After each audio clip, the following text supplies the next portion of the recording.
সকালবেলায় ঘুম থেকে উঠে একটাই চিন্তা যে কি রান্না করব।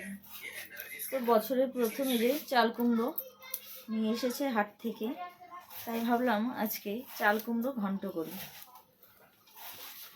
আর এখানে নিয়েছি সজনে ডাঁটা দিয়ে মাছের ঝোল করব আলু দিয়ে। চাল কুমড়ো কিন্তু অনেক রকম করে ঘন্ট খাওয়া যায়, আবার বড়া বানিয়ে খেতেও কিন্তু ভীষণ ভালো লাগে। তোমাদের কার কার ভালো লাগে অবশ্যই জানিও কমেন্টের মাধ্যমে। চলো দেখাই। এই যে ভাত বসিয়েছি, আর দেখো বাইরের ওয়েদারটা দেখছো।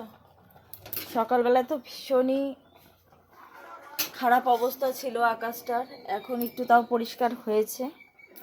তো যাই হোক, সবাইকে সুন্দর একটা দিনের শুভেচ্ছা জানিয়ে ভিডিওটা এখানেই শেষ করছি।